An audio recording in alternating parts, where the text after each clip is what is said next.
Under this directive, any and all Jedi leadership must be executed for treason against the Republic. My friends! We have now finally witnessed the series finale of the Clone Wars and the final arc in this beloved animated series. And because these episodes tie directly into the events of the Star Wars saga, it is no surprise that it answers many lingering questions, both in how the series relates to the feature films themselves and how they connect to other Star Wars material. No different. So today I'm here to talk to you about how these relate with 5 lingering questions that this arc helps answer, along with 3 new plot holes. Good job. The first item was actually something mentioned in our last video as a new plot hole opened by the first episode in the Siege of Mandalore arc. During that episode, it was suggested that Rex be promoted to the rank of Commander, and in the following episodes he was, in fact, referred to by that title, confirming that this battlefield promotion was actually recognized. This created a new plot hole as in future material, specifically Star Wars Rebels, Rex still refers to himself by the title of Captain. However, in the final episode of the season, this apparent plot hole was closed just as quickly as it had opened. In the final episode, Jesse informs Rex that his defense of the Jedi Ahsoka Tano will result in him being demoted from the rank of Commander and subject to execution. While it is unclear if Jesse actually has the authority to demote him, it doesn't seem to matter much since Rex accepts this demotion, having, quote, not much liked being a commander anyway. Of course, since this plot hole was created and closed in the same arc, this turned out to not actually be a plot hole at all, but simply a brief change in title for Rex. Still, it is nice to see the team taking care to preserve continuity. Actually, my name is Rex, Captain, 501st Clone Battalion. Has led you to this moment. The first plot hole opened by this arc seems to be everything related to the Ahsoka novel. This whole arc seems to finally and totally decanonize that novel, which would make the book the first work produced by Disney to be totally retconned. While this doesn't retcon the whole book, it certainly retcons everything about the way that book interacts with the rest of canon, such as Ahsoka's duel with Maul, the actual description of how Ahsoka survived Order 66, and what she did directly after Order 66 and the manner in which she faked her death. Now, while Ahsoka's duel with Maul wasn't described in much detail in the Ahsoka novel, every detail that was there was directly thrown out by this season. In the book, for example, they fight in the city square surrounded by clones. However, in this new season, we see that they actually fight in the throne room of Mandalore. Now, Ahsoka fights Maul with blue lightsabers in this season, but they are explicitly noted 3 times as being green in the book, and in the book, Maul and Ahsoka claim that they have met before, when in fact, according to the Clone Wars series, they most certainly have not, which is reflected in the new season. Also in the show, Maul actually respects Ahsoka, or at least he claims to, and invites her to join with him, but in the book, he literally does nothing except just mock her. You don't know anything. Regarding Captain Rex, the book describes the clones turning on Ahsoka while she is in her duel with Maul, and that it was the actions of Rex alone that saved her. Of course, we know that in the Clone Wars, Order 66 is executed while they are trapped on board a Venator, and Rex actually partakes in the order for a brief moment. Also in the series, we see that Ahsoka leaves one of her lightsabers among the dead clones, presumably to fake her death. However, the book describes this scene pretty differently. The book actually asserts that Ahsoka put Rex's armor on the body of another clone in order to fake his death as well, placing both of her lightsabers with his armor to imply that he killed her and took her lightsabers as a trophy. In the series, however, Rex keeps his armor, and Ahsoka leaves only one lightsaber behind. Next time, try not to lose it. The last way that this series retcons the Ahsoka novel is how Ahsoka picked the name Fulcrum, which is actually something we talked about before, but in case you missed it, basically the book describes how Ahsoka came to pick the name Fulcrum, and there is nothing mentioned of it being a frequency she used during the Clone Wars or anything she associated with Saw Gerrera. Lies! What did you do? I contacted the Empire. If they found out that we were helping Jedi, they'd wipe us out. However, retconning the Ahsoka novel also closes several other plot holes that were created by that book. The first is the fact that Rex's supposed death was retconned. In the Ahsoka novel, Rex also fakes his death, which creates problems for when we see Rex in Star Wars Rebels, where the Empire knows that he, Wolf, and Gregor are still alive and retired. There are a few spots I never bothered to report to the Empire. Thankfully, this detail was retconned, removing the plot hole it created for Star Wars Rebels. No problem. Why? In the same vein, it also explains how Rex still has his armor in Rebels, since the novel claims that armor was left behind with the body of another clone inside it. Hey, easy with those, son. Related to this plot hole, but not big enough to get its own point, is the question of how Rex removed his inhibitor chip. Ever since his appearance in Rebels, we the fans have all been waiting to see how Rex removed that chip, and this arc answers that question, showing us that Rex did not actually remove the chip on his own, but was aided by Ahsoka Tano. I never got any messages from Commander Tano. Later, they said they had chips in their heads that made them do it. Speaking of Rex's inhibitor chip, we were previously led to believe that Rex removed his chip before Order 66, since he says pretty clearly in Rebels, I didn't betray my Jedi. Also, we already talked about the Ahsoka novel being pretty much totally disregarded, but I think it's worth mentioning that the Ahsoka novel, it is stated that Rex removed his chip directly after the incident with Fives. In fact, before this season, we were led to believe that the 332nd turned on Ahsoka during her duel with Maul, and it was Rex alone who saved her. Instead, in this season, it tells us that it was Ahsoka who saved Rex, not the other way around. While that by itself isn't a plot hole if we throw out the Ahsoka novel, it still serves to undermine what Rex says in Rebels. Well, for what it's worth, I believe we can trust Rex. No!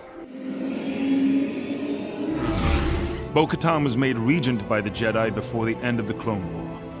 She's still seen by many as Mandalore's rightful ruler. Much like the Clone Wars, the latter seasons of Star Wars Rebels focus on the Mandalorians as they fight to free themselves from the hold of the Empire. Much of this arc centers around the Darksaber as an established symbol of Mandalorian unity.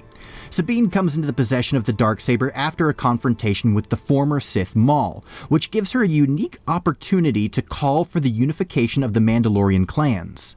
However, Sabine is reluctant to take on the responsibility, wanting instead to pass the saber on to returning Clone Wars character Bo-Katan Kryze. While Sabine seems confident that the sister of the former Duchess Satine Kryze would be a good ruler for Mandalore, many members of the audience questioned this decision, since Bo-Katan didn't exactly have the most positive reputation from her tenure in the Clone Wars. Under the leadership of Pre Vizsla, Bo-Katan participated in the terrorism of Mandalore, was complicit in the not-so-kid-friendly enslavement of the indigenous women of Karlak, and instigated the massacre of their families when the villagers wanted their daughters back. While it's true that these acts aren't really anything worse than the reputation of Mandalorian raiders, they still bring into question Bo-Katan's qualifications as a benevolent leader for Mandalore. However, aside from showing us, the audience, that Bo-Katan has grown since the death of Pre Vizsla, it also gives us a very pertinent reason why Sabine specifically trusts her so explicitly with the Darksaber, and that reason is her mother. The final season of the Clone Wars introduces Sabine's mother, Ursa Wren, into the Clone Wars animated series and shows us that she is a night owl who served under Bo-Katan. Because of this relationship, it would actually be pretty easy to see why Ursa's daughter Sabine would trust Bo-Katan to lead Mandalore against the Empire. Kanan and Ezra, this is Lady Bo-Katan of House Kryze.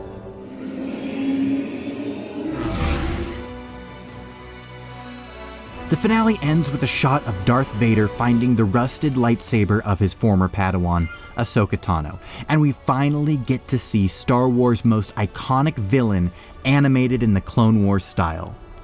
Following the finale's release, there was actually a lot of focus among the Star Wars community surrounding Vader's eyes as seen through his mask, with some suggesting that his eyes were actually blue in this shot rather than Sith yellow. However, Dave Filoni has already gone on record to say that Ahsoka did not have the power to bring Anakin back from the darkness, with his children, Luke and Leia, being the only ones capable of truly saving him from the identity of Vader. Filoni said all this years ago, after the release of Twilight of the Apprentice, when Ahsoka failed to evoke Anakin's compassion towards her. Now, when I first heard about this, I actually included it in the script here as a plot hole, since giving Vader blue eyes would undermine what Filoni said after the conclusion of Rebels Season 2. However, when going to write the script, upon a closer look, I can say with confidence that these are, in fact, Sith eyes. Now sure, any sort of color speculation is going to be difficult since his eyes are going to be seen through the red tint of the eyes of his mask. But I want you to look closely at his eyes. See the narrowness of the pupils, almost like they're snake eyes or cat eyes?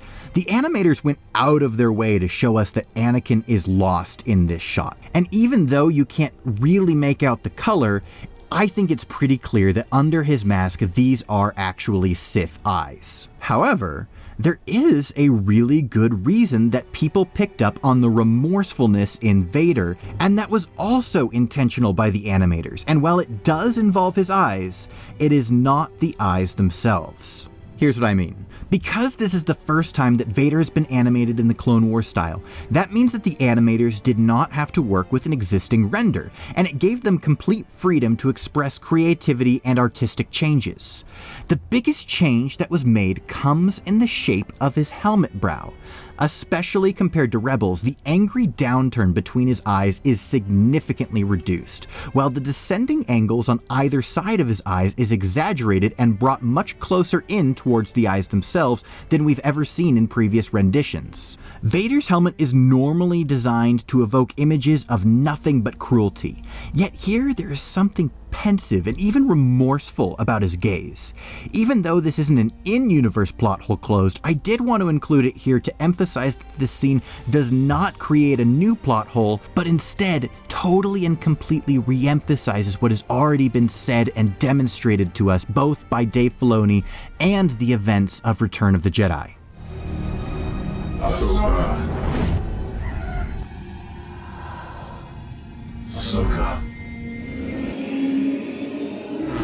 Come on, when have I ever let you down?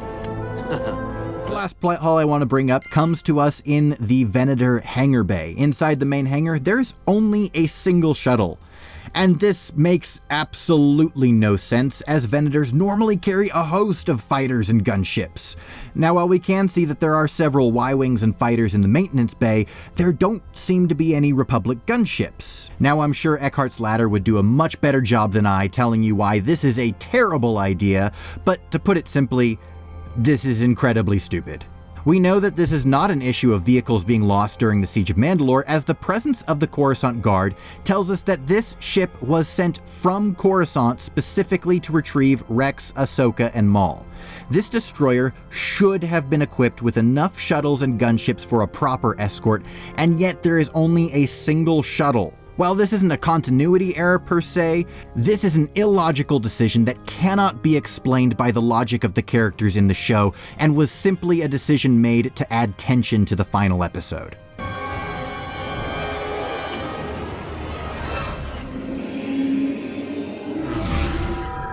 You must be mistaken. No Mandalorian would engage in such violence, not anymore. The next bit of continuity cleanup comes in the form of Mandalore's pacifism during the era of the Clone Wars. Of course, by the time of Star Wars Rebels and The Mandalorian, we see that the once proud Mandalorian culture has regained much of their ancient heritage, and their pacifism being little more than a minor footnote in their history. While we've always been able to assume the answer, this change was never really addressed previously, and with the exception of a small handful of throwaway comments, at times it almost seemed to treat the pacifist era as if it didn't exist at all. These episodes helped to flesh out that change, showing us that the rule of Maul forced Mandalore out of neutrality and back into the warrior ways. Also, just a minor note, these events also served to increase the prominence of the Mandalorian Gar Saxon, readying him to oversee Mandalore on behalf of the Empire. But anyway, those were 5 lingering questions answered, and 3 new plot holes these episodes introduced. Were there any I missed? Which answer did you think was the most satisfying, and which plot hole bothered you the most? Let me know your thoughts down in the comments below, because I want to know what you, my friends, have to say about our favorite galaxy far, far away. Thank you all so much for watching, and as always, may the lore be with you, now and forever.